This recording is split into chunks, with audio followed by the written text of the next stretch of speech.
बहुत बार हमारे साथ ये होता है कि जो चीज़ हमें पसंद नहीं होती, जो काम हमें पसंद नहीं होता, वही हमें करना पड़ता है। और तब ना चाहते हुए भी हमें अपने मन को मार कर वो काम करना पड़ता है। उस समय हम क्रोध भी करते हैं कि ऐसा हमारे साथ क्यों होता है।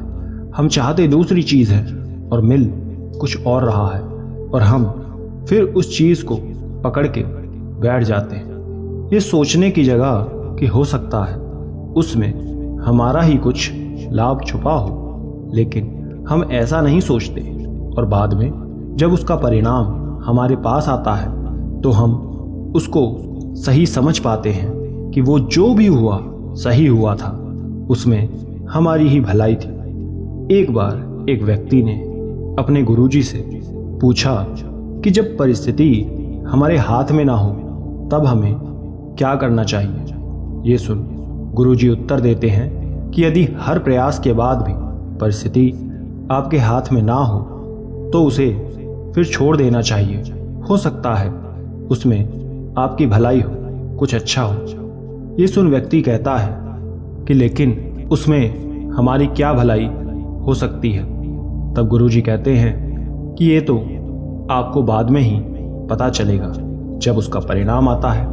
व्यक्ति कहता है कि परिणाम यदि हमारे विरुद्ध हो तो। ये सुन गुरुजी कहते हैं कि ऐसी कोई समस्या या परिस्थिति नहीं होती जिसमें आपके लिए हल या समाधान ना हो। वो अवश्य हमारे साथ होता है, बस हमारे समझने का फेर है। एक कहानी है, बहुत पुरानी है दोस्तों। इस कहानी में आप खो जाएं उससे पहले ही वीडियो को लाइक और चैनल को सब्सक्राइब कर लें। एक राज्य में एक राजा हुआ करते थे। उस राजा के उसके पड़ोसी राज्य के राजाओं से संबंध बहुत खराब थे। उसके बीच हमेशा गर्मा गर्मी का माहौल बना रहता था। एक बार दोनों राज्यों के बीच विवाद हो जाता है। पड़ोसी राज्य का राजा उन पर तुरंत हमला कर देता है। पूरे में युद्ध छिड़ जाता है। राजा के सभी सैनिक घायल हो जाते हैं, लेकिन राजा और उसका एक सैनिक बच जाते हैं। वो किसी तरह स्वयं की जान बचाते हुए निकलते हैं और भागते हुए वो एक घने जंगल में घुस जाते हैं और एक गुफा में छिप जाते हैं। ठंड का समय था। राजा और उसके सैनिक का बुरा हाल था। पड़ोसी राज्य के सैनिक अभी भी उनका पीछा कर रहे थे। राजा के सैनिक की एक आदत थी, वो शुरू से ही ये मानता हुआ आया था कि जो भी होता है वो अच्छे के लिए होता है। वो हमेशा ये बात कहता। जब राजा और सैनिक सबसे बचकर गुफा में आकर छुप जाते हैं, तब भी वो यही कहता है कि जो हुआ अच्छे के लिए हुआ।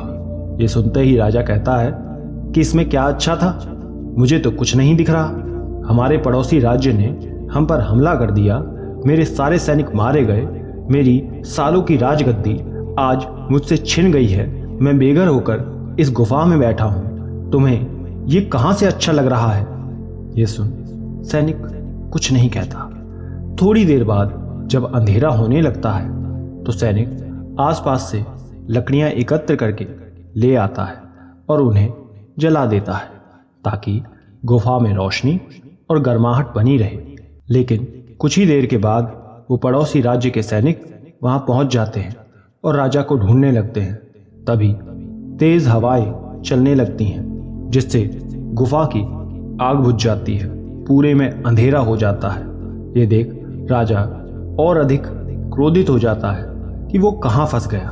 वो सैनिक से कहता है कि बेहतर होता मैं स्वयं के महल में ही छिप जाता, यहाँ तो मुसीबत ही मुसीबत है। ये सुन सैनिक कहता है कि राजन आप क्यों परेशान हो रहे हो, इसमें भी कुछ अच्छा ही छुपा होगा। ये सुनकर राजा और अधिक भड़क जाता है और लकड़ियां जलाने का प्रयास करने लगता है, लेकिन हवा का रुख इतना तेज होता है कि वो बार बार बुझ जाती है।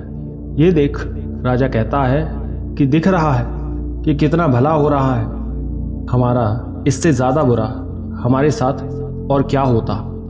राजा जब ये सब बोल रहा था तभी वहाँ पड़ोसी राज्य के सैनिक पहुँच जाते हैं और उन्हें ढूंढने लगते हैं। धीरे धीरे उनकी आवाज़ें जब राजा और सैनिक के कान में जाती हैं तो राजा घबरा जाता है कि अब वो मारा जाएगा।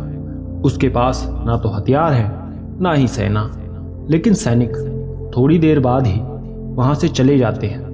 दरअसल रात के अंधेरे और गुफा में भी रोशनी ना होने के कारण उन्हें कुछ भी दिखाई नहीं पड़ता।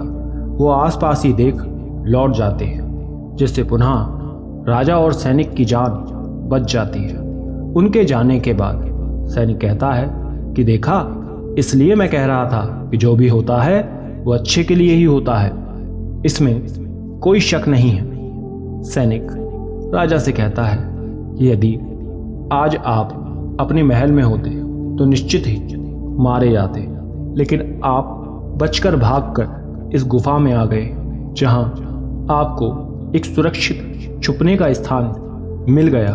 और जैसे ही वो सैनिक हमारे पास आए, ये आग बुझ गई, जिस वजह से हम पुनः बच गए। इसलिए कहा जाता है कि जब भी जो चीज़ हमारे हाथ में ना हो उसे छोड़ दो, जो होगा अच्छे के लिए ही होगा। और तब राजा को सैनिक की बात समझ आती है कि बेशक उसने थोड़े कष्ट सहे, लेकिन इस कष्ट की वजह से आज उसकी जान बच पाई। और तब राजा अपने सैनिक से कहता है कि तुमने सही कहा था, मैं ही इस बात को नहीं समझ पाया। कहानी के अंत में गुरु कहते हैं कि जिस प्रकार उस राजा ने किया, उसी प्रकार अन्य मनुष्य भी यही करता है, मुश्किल समय में अपना धैर्य खो देता है। इस पूरी कहानी में राजा ने भी यही किया। वो परिस्थिति को समझने के प्रयास करने की जगह केवल मुश्किलें उत्पन्न कर रहा था, व्यर्थ की कमियां निकालकर, जिसका उसे कोई लाभ नहीं हुआ। जब परिस्थिति आपके हाथ में ना हो तब धैर्य रखें और उसे होने दें। निश्चित ही आपका धैर्य आपके लिए कुछ अच्छा करेगा, उसमें आपकी भलाई होगी। गुरु की बात सुन व्यक्ति को उसके प्रश्नों का उत्तर मिल जाता है और वो गुरु से आशीर्वाद लेकर लौट जाता है। अतः इस कहानी से हमें ये सीख मिलती है, जब परिस्थिति आपके हाथ में ना हो उसे छोड़ दीजिए और धैर्य के साथ रहें, सब सही हो जाता है। एक बार एक बहुत ही प्रख्यात महात्मा अपने सभी शिष्यों के साथ एक नगर भ्रमण पर निकले थे। वो अपने सभी शिष्यों को हर दिशा में ले जा रहे थे। भ्रमण के समय वो सभी एक गांव में पहुंचते हैं। महात्मा को देख सभी उन्हें पहचान कर उनका स्वागत करते हैं। महात्मा सभी शिष्यों के साथ एक वृक्ष के नीचे विश्राम करते हैं। तभी उनका एक शिष्य उनसे कहता है कि गुरुवर, कि यदि आपके विश्राम में खलल ना हो तो क्या मैं आपसे एक प्रश्न कर सकता हूँ? ये सुन महात्मा उठ जाते हैं और कहते हैं कि अवश्य, जो भीतर हो उसे पूछ सकते हो।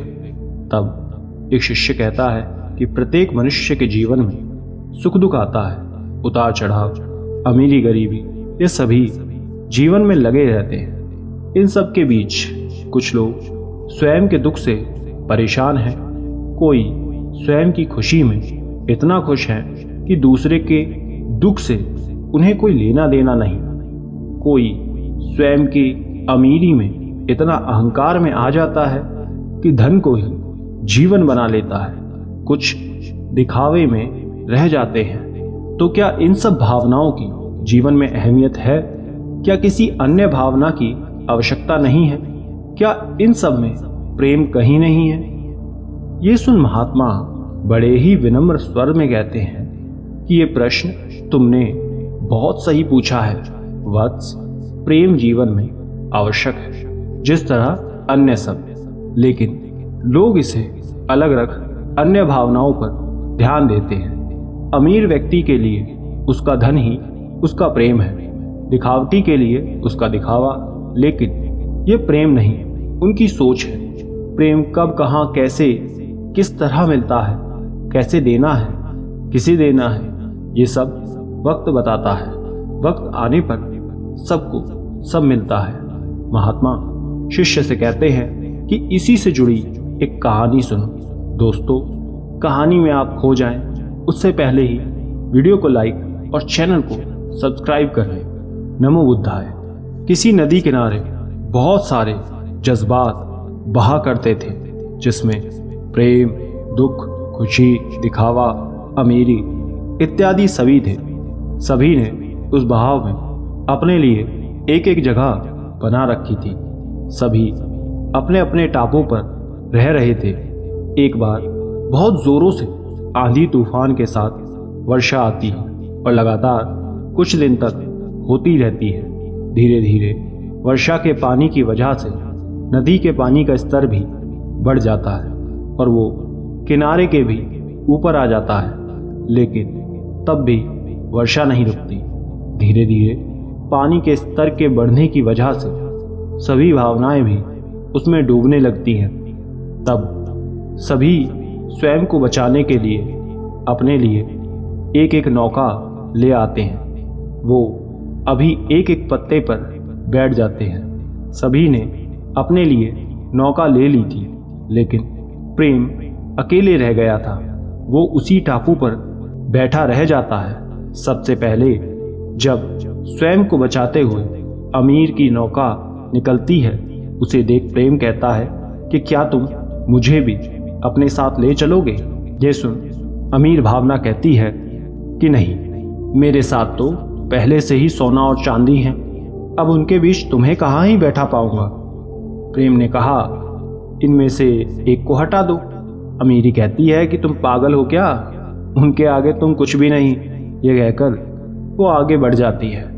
कुछ देर बाद दिखावा अपनी पत्ते की नौका में सवार होकर आता है। ये देख प्रेम उससे भी पूछता है कि क्या तुम मुझे साथ ले चलोगे? ये सुन दिखावा कहता है कि मेरी पत्ते की नाव अधिक सुंदर है, यदि तुम बैठे तो कोई इसे कैसे देखेगा? और इतना कहकर वो आगे बढ़ जाता है। प्रेम ये सब देख सोच में पड़ जाता है कि क्या ये सब सोना चांदी, अमीरी, दिखावा इतना आवश्यक है कि कोई मुझे बचा तक नहीं रहा? ये सोचते हुए वो वापस टापू पर बैठ जाता है। तभी कुछ देर बाद खुशी और दुख दोनों अपनी नौका से निकलते हैं। प्रेम उन्हें भी आवाज देता है, लेकिन कोई उसकी नहीं सुनता। खुशी इतनी खुश थी कि स्वयं के आगे उसे कुछ दिखा ही नहीं। दुख इतना दुखी था कि वो बस बहता जा रहा था। कहाँ जाएगा स्वयं नहीं जानता था। प्रेम ये सब देख पुनः सोचता है कि शायद उसका जीवित रहना अब संभव नहीं है, क्योंकि उसके पास ना तो नौका है, ना ही कोई बचाने वाला। कोई नहीं, वो अकेले टापू पर रह जाता है और सब चले जाते हैं। धीरे धीरे पानी का स्तर और अधिक बढ़ जाता है। प्रेम आंख बंद करके वहीं बैठ जाता है। उसे यकीन था कि वो अब डूब जाएगा। कुछ देर बाद वो टापू के साथ पानी के भीतर चला जाता है। कुछ देर बाद जब प्रेम अपनी आंखें खोलता है तो देखता है कि वो जीवित है और एक सुरक्षित स्थान पर है। ये देख वो सोच में पड़ जाता है कि वो कैसे बच गया। किसी ने भी तो उसका साथ दिया नहीं। तभी सामने से ज्ञान आता है। प्रेम उसे देखकर पूछता है कि मैं यहाँ कैसे आया? ज्ञान उत्तर देता है कि समय तुम्हें लाया है। जब अमीरी बच गया, सुख दुख बच गए, दिखावा बच गया, तो प्रेम क्यों नहीं बचेगा? समय के साथ प्रेम की भी तो ज़रूरत है, इसलिए समय ने तुम्हें बचाया। ज्ञान की बात सुन प्रेम पूछता है कि लेकिन समय ने मुझे क्यों बचाया? जब सबने मुझे छोड़ दिया तो? तब ज्ञान कहता है कि सबने छोड़ा या त्यागा वो रहने दो। तुम केवल ये जानो कि समय सब तय करता है कि कब, किसे, क्या और कितना देना है। वो चाहे सुख दुख हो, अमीरी गरीबी, दिखावा या अन्य सभी चीज़ें, जीवन में सब समय आने पर मिलेगा। उसमें प्रेम भी शामिल है।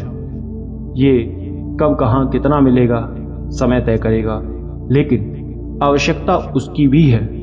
ज्ञान की बात सुन प्रेम को स्वयं का अस्तित्व समझ आता है कि अन्य सभी जज्बातों के साथ प्रेम भी आवश्यक है।